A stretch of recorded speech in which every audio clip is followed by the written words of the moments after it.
sign at the edge of the world doesn't need to say danger or no trespassing. The continent enforces it all on its own. Temperatures plummet to -128 degrees Fahrenheit. Winds lash at 200 miles per hour. Ice sheets 2 miles thick press down on bedrock with the weight of geological time itself. But here's the thing nobody mentions in the documentaries about penguins and polar expeditions. Antarctica is the most valuable piece of real estate on the planet. Not metaphorically, not in some distant future. Right now, today, the ice covering it rests atop an estimated 200 billion barrels of oil, more proven reserves than Saudi Arabia and Russia combined. The Transantarctic Mountains hide one of the largest untouched coal deposits in human history. Beneath it all lie rare earth elements, the exact minerals that make your phone, your electric car, your wind turbines, your entire modern life possible in concentrations that would make every mining operation on Earth look like someone digging with a garden spade. Then, in 1959, 12 of the world's most powerful nations sat down in Washington, D.C., and signed a piece of paper, agreeing that nobody gets to touch any of it. They called it a Treaty for Peace and Science. What it really was is the most consequential act of resource lockdown in human civilization's history. This is the story of Antarctica. Not the one about penguins, the one about power, money, and the $500 trillion question that nobody in authority wants you to think too hard about. To understand why Antarctica is what it is today, you need to understand the version we've all been told, the clean version, taught in schools and repeated in nature documentaries. Whenever a signatory nation wants to sound enlightened, Antarctica was discovered relatively late.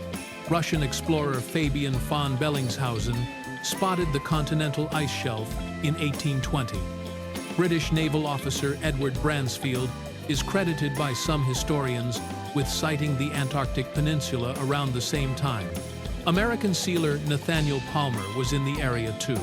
Nobody can agree who technically got there first.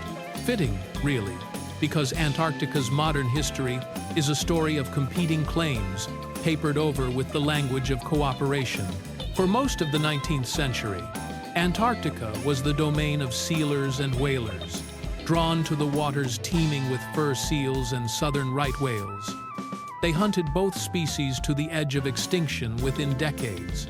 Exploitation of Antarctica's surrounding resources began long before any treaty on protection was signed. Then came the heroic era. Scott, Amundsen, Shackleton. Between 1895 and 1920, expeditions pushed into the interior, racing toward the South Pole, planting flags, dying spectacularly, capturing the imagination of a public raised on the idea that the planet's blank spaces were to be filled by brave men from the right countries. Roald Amundsen reached the South Pole on December 14, 1911. Scott arrived 33 days later and died on the return journey. Shackleton never reached the pole but kept his crew alive after his ship was crushed by pack ice. By the early 20th century, Argentina, Chile, the United Kingdom, Norway, Australia, France, and New Zealand had overlapping territorial claims.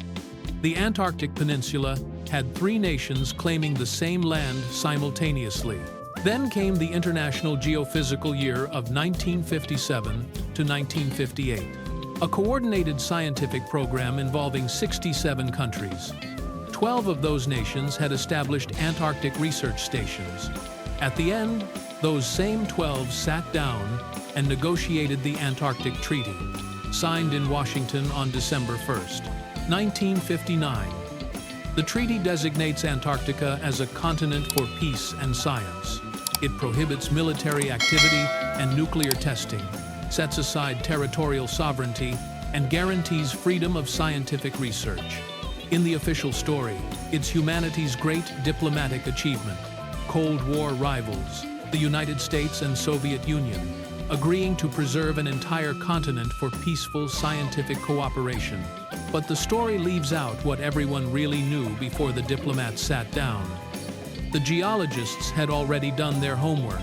The connection between Antarctic geology and the resources beneath the ice didn't start with satellites or modern seismic surveys. It began with something any student of plate tectonics knows. Antarctica was once part of Gondwana.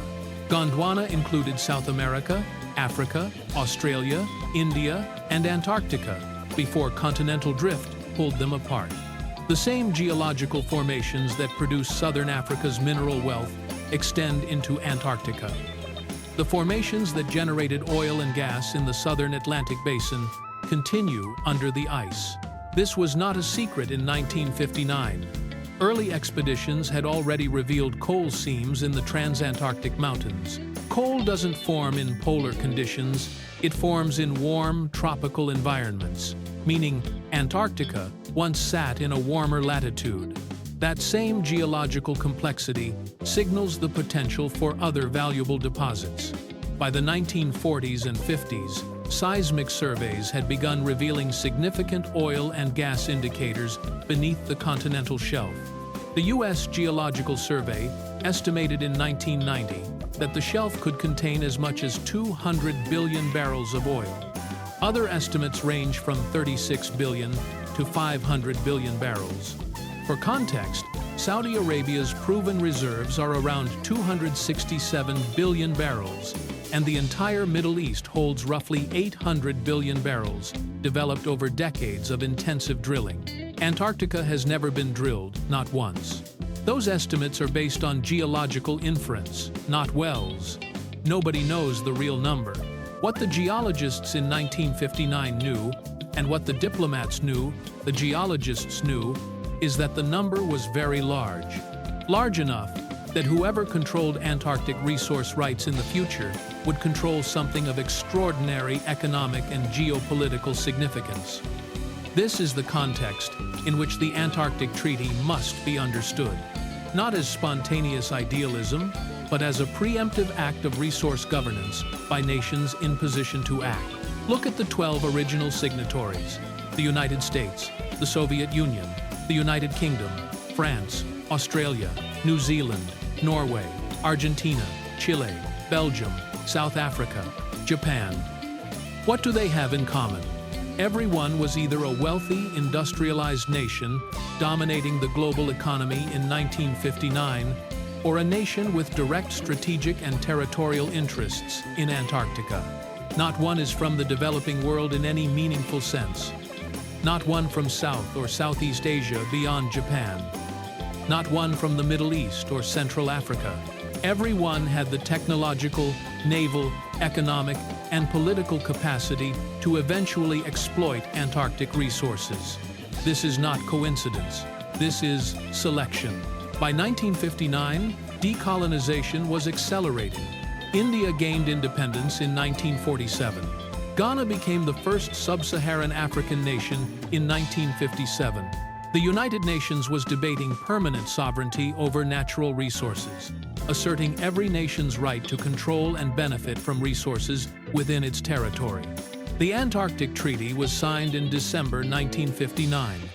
The UN Declaration on Permanent Sovereignty over Natural Resources followed 3 years later, in December 1962. The 12 nations most positioned to benefit from Antarctic resources acted while they could, locking those resources under shared management before international rules would have made it far more difficult. Once in place, the treaty became self-reinforcing. Nations inside had scientific data, infrastructure, legal precedent, and diplomatic relationships outsiders lacked. The cost of entry rose every year. The original treaty was deliberately vague about resources. Explicit prohibition would be hard to maintain. Explicit permission would cause immediate problems. So the architects said nothing specific, leaving the issue for later. Later arrived in the late 1980s, with the Convention on the Regulation of Antarctic Mineral Resource Activities, a framework for eventually extracting minerals in a regulated way. It was never ratified. Australia and France withdrew in 1989, citing environmental concerns triggered by the Exxon Valdez oil spill. In its place came the Madrid Protocol on Environmental Protection, signed in 1991, enforced from 1998. It prohibits all commercial mineral activity, including oil and gas, for 50 years from entry into force. 50 years from 1998 is 2048. The protocol can be reviewed after that date. If any consultative party requests a conference, the prohibition can be lifted if 3/4 of consultative parties agree. There is no automatic extension. The Madrid Protocol is a moratorium, not a ban, a 50-year pause with a defined review mechanism. This is the central economic fact about Antarctica that almost never reaches public discourse. The world's largest untapped resource reserve is under a moratorium that expires within the career horizon of people entering professional life today. Every research station built, every geological survey conducted, every legal standing maintained is an investment in position for when 2048 arrives and the conversation changes. The honest answer is that the complete picture remains unknown. The ice sheet averages 7,000 feet thick. In places, it reaches 15,000 feet. It covers 98% of the continent. What lies beneath has been mapped primarily through satellite gravity measurements, airborne radar, and seismic profiling, not direct geological sampling. The picture is incomplete, but extraordinary. The Gambit Mountains are a range comparable to the Alps, sitting entirely beneath the East Antarctic ice sheet, submerged under miles of ice. First detected by Soviet scientists in 1958 through seismic measurements, never seen directly, their mineral composition inferred from geophysical data, and their relationship to the geological provinces of southern Africa and Australia, both rich in gold, iron, nickel, and platinum group elements. The Transantarctic Mountains, 2,200 miles long, divide the continent into East and West Antarctica. Portions above the ice contain coal deposits studied since early expeditions and exposed basement rock, revealing geological structures tied to mineral wealth in continental fragments, now forming South Africa and Australia. Beneath the West Antarctic ice sheet lie sedimentary basins consistent with oil and gas productivity. The Weddell Sea Basin, the Ross Sea Basin, and the Wilkes Basin in East Antarctica. The continental shelf, assessed through geophysical surveys, may rank among the world's largest offshore oil provinces. Rare earth elements are also present. China produces 60 to 85% of the global supply, essential for electric vehicle, motors, wind turbines, and precision weapons. Rare earth deposits have been identified in Antarctic rock exposures, with geological connections to southern Africa and Australia, suggesting larger concentrations beneath the ice, though nobody is permitted to survey them. Freshwater may be the most consequential resource. Antarctic ice holds roughly 61% of all fresh surface water on Earth. The East Antarctic ice sheet alone contains about 26.5 million cubic kilometers. Climate change threatens other aquifers worldwide, but Antarctica remains a stable, effectively permanent freshwater reserve. Proposals for harvesting Antarctic freshwater have existed since 1977, including Saudi-funded studies and French entrepreneurial plans, but the Madrid Protocol makes it legally inaccessible until 2048.